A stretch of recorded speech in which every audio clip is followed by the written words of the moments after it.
5 Mile। आज का टॉपिक है गिग इकोनॉमी पर। तो दोस्तों, अभी तक आपने मेरे चैनल को सब्सक्राइब नहीं किया है तो चैनल को सब्सक्राइब जरूर करें। तो चलिए, गिग इकोनॉमी क्या है इस पर हम डिस्कशन करते हैं।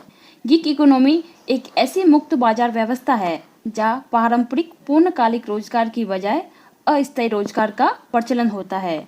इसके तहत कंपनियां या संगठन अपने अल्पकालिक या विशेष आवश्यकताओं की पूर्ति के लिए स्वतंत्र श्रमिकों के साथ अनुबंध करते हैं। ऐसे श्रमिकों में फ्रीलांसर, स्वतंत्र ठेकेदार, प्रोजेक्ट आधारित श्रमिक और अस्थायी या अंशकालिक श्रमिक आते हैं।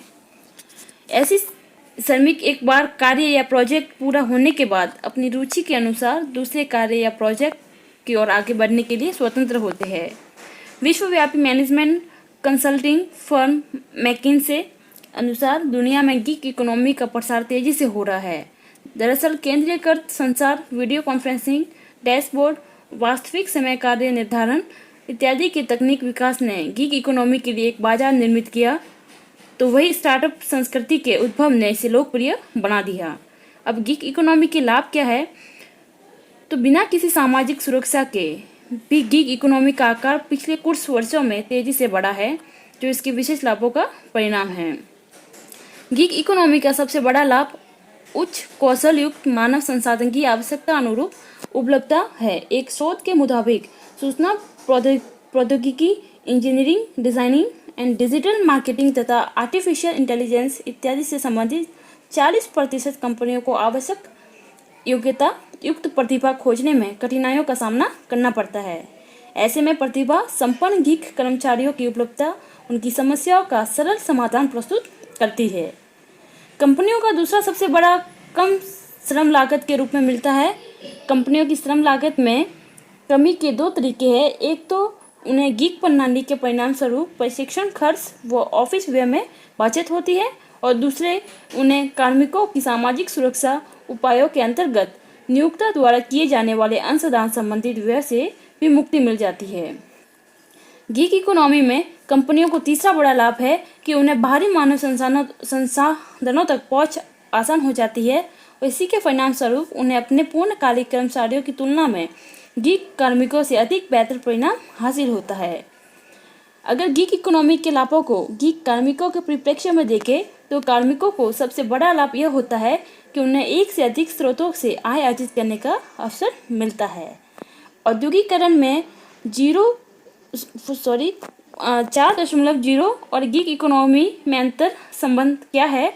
तो अर्थशास्त्री रोनाल्ड कोस के अनुसार कोई भी कंपनी तब तक फलती फूलती रहेगी जबकि चार दीवारी में बैठाकर लोगों से काम कराना बाजार में जाकर काम करा लेने से सस्ता होगा।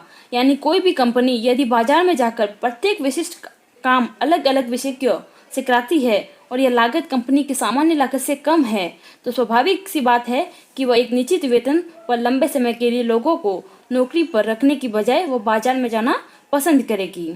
औद्योगिक क्रांति 3.0 में वैश्वीकरण, निजीकरण और उदारीकरण ने बाजार में निकलकर काम लेना आसान बना दिया।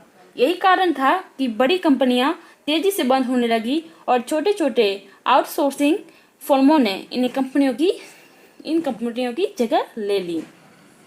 दरअसल औद्योगिकरण 4.0 जो मुख्य रूप से अनवरत internet connectivity, robotic, artificial intelligence, nano technology और वर्चुअल रियलिटी पर आधारित है।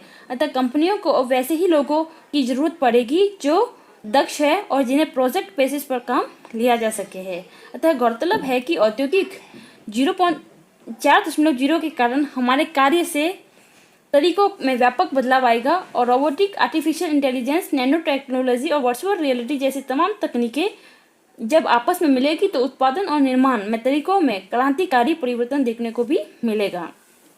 अब गिग इकोनॉमी में चुनौतियाँ क्या है? तो कार्मिकों के परिप्रेक्ष्य में देखें तो उनमें सबसे बड़ी चुनौती यह होती है कि गिग इकोनॉमी में उन्हें सामाजिक सुरक्षा के उपाय और श्रमिक अधिकारों के लाभ से वंचित रहना पड़ता है। जैसे उदाहरण के लिए स्वास्थ्य सुरक्षा के लाभ, बीमार होने पर अवकाश तथा ओवरटाइम वेतन जैसे लाभ उन्हें हासिल नहीं होते हैं। कंपनियों द्वारा गिग कार्मिकों को कभी भी काम से हटाया जा सकता है, यानी उन्हें कार्य काल की असुरक्षा का सामना करना पड़ता है। इसके अलावा प्रोविडेंट फंड, ग्रेचुइटी और बोनस जैसे लाभों से भी उन्हें वंचित किया जाता है। गिग कार्मिकों के परिप्रेक्ष्य में दूसरी समस्या यह है कि भारत जैसे विकसित देश में प्रौद्योगिकी का उन्नत ढांचा शहरी क्षेत्रों तक सीमित है।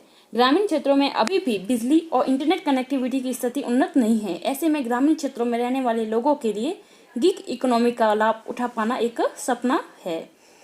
कंपनी के संदर्भ में गिग इकोनॉमी की चुनौती में सबसे बड़ी चुनौती कंपनी के कार्य संस्कृति को प्रभावित होने से बचाना है।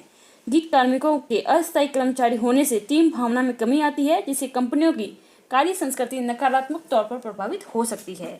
कंपनियों के समक्ष दूसरी बड़ी चुनौती अपने डेटा और भविष्य की योजनाओं की रूपरेखा की गोपनीयता से संबंधित देखी जाती है। इसी के अतिरिक्त कंपनियों के समक्ष एक बड़ी चुनौती गिग कार्मिकों के कार्य निष्पादन की गुणवत्ता और आउटपुट से संबंधित है। तो आगे दोस्तों देखते हैं कि भारत में इसकी स्थिति क्या है। तो अमेरिका में जहाँ श्रम शक्ति का 31% गिग इकोनॉमी से संबंध रखता है, वही भारत में यह आंकड़ा 75% है। लेकिन दोनों ही देशों के आर्थिक परिदृश्यों में जमीन आसमान का अंतर है। अमेरिका में 31% श्रम गिग इकोनॉमी का भाग इसलिए है क्योंकि वह सक्षम है, जबकि भारत में बड़ी संख्या में लोग इस व्यवस्था में इसे इसलिए है क्योंकि उनके पास कोई अन्य विकल्प नहीं है। दैनिक मजदूरी करने वालों को भी गिग इकोनॉमी का ही हिस्सा माना जाता है। भारत में 40% लोग इतना ही कमा पाते हैं कि 2 वक्त की रोटी खा सके और बचत के नाम पर उनके पास कुछ भी नहीं है और वे लगातार गरीबों में जीवन व्यतीत करने को अभिशापित हैं। ऑक्सफोर्ड विश्वविद्यालय के एक अध्ययन के मुताबिक अकेले अमेरिका का अगले 2 दशक में 1.5 लाख रोजगार खत्म हो जाएंगे। अमेरिका में जो मानव संसाधन इतना दक्ष है कि उसे गिग इकोनॉमी का हिस्सा बनने में कोई समस्या नहीं आएगी, लेकिन भारत में ये स्थिति नहीं है। Thank you.